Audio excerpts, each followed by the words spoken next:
नमस्कार, मैं पंडित संजय घिल्डियाल शास्त्री स्वागत करता हूं आपका एक और नई वीडियो में। आज बात करते हैं अंग के फड़कने की। कई बार आपने अनुभव किया होगा कि आपकी आंख फड़क रही है, आपके होंठ फड़क रहे हैं, या आपका नहीं फड़क रहा है तो किसी और के मुख से सुना होगा कि यार मेरी आज बाईं आंख फड़क रही है या दाहिनी आंख फड़क रही है, या कोई अन्य अंग जो है वो फड़क रहे हैं। तो इसका शास्त्रीय प्रमाण क्या है? क्या अंग फड़कने से कुछ हानि लाभ होता है या हानि लाभ होने के कुछ संकेत हैं? हानि लाभ होने के कोई संकेत हो सकते हैं, और कौन से अंग के फड़कने से क्या हानि लाभ के संकेत हो सकते हैं, इसके बारे में आज बात करते हैं। तो वैसे कहते हैं कि पुरुषों का जो दायां अंग है वो शुभ माना जाता है फड़कना, और स्त्रियों का बायां अंग ये जो है शुभ माना जाता है। रामचरितमानस में भी आया है कि जान गौरी अनुकूल सिय ही हरसु न जाहि कहीं, मंजुल मंगल मूल वाम अंग फरकन लगई। तो अंग फरकने के बारे में जो है रामचरितमानस में आया है, 236वां सूक्त है ये, तो उसमें आया है। तो अब कौन से अंग से, अलग अलग अंगों से क्या क्या चीज़ों का नुकसान या अच्छी चीज़ें खुशखबरी मिलने का कोई अनुमान हम लगा सकते हैं क्या, उसके बारे में शास्त्रों में क्या आया है तो उसको हम जानते हैं।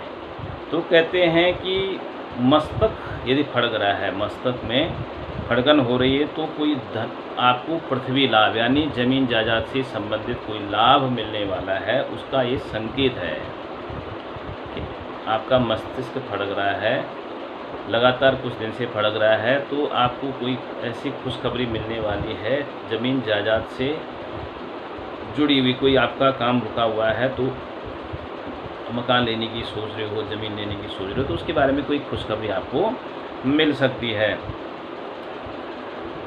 और कहते हैं कि ललाट यदि फड़क रहा है तो स्थान लाभ होगा, और नेत्र फड़क रहे हैं तो धन प्राप्ति होगी, और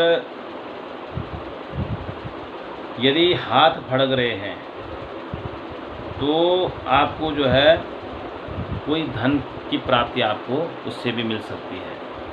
तो उसमें दाएं और बाएं हाथ दोनों का अलग अलग बताया गया है कि दाहिना हाथ शुभ नहीं माना जाता फड़कना, बायां हाथ जो है शुभ माना जाता है इस चीज़ के बारे में।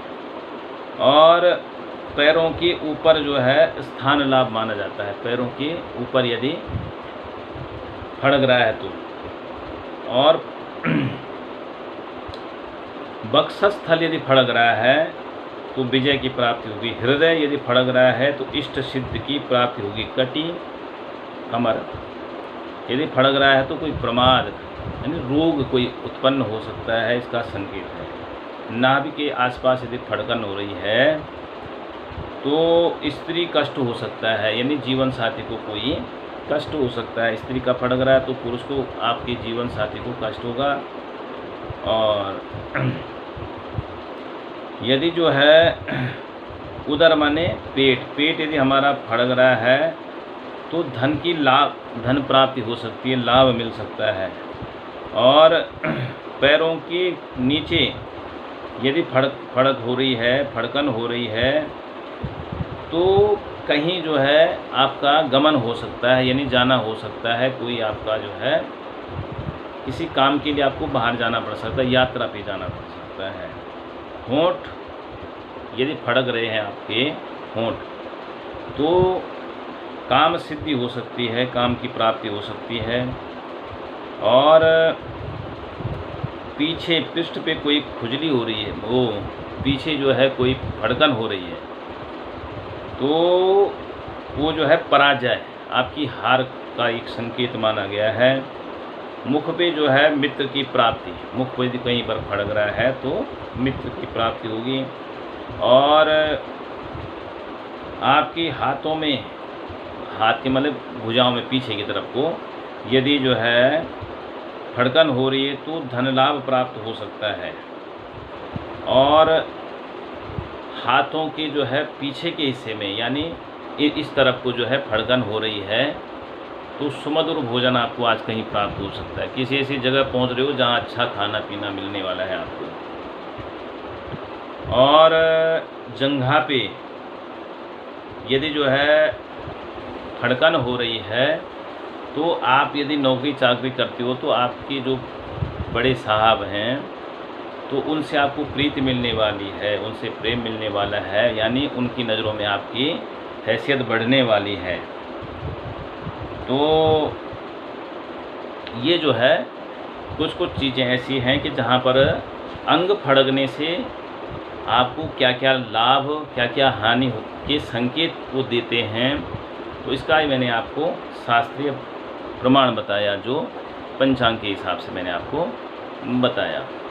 ऐसे वीडियो देखने के लिए आप हमारे चैनल से जुड़े रहें।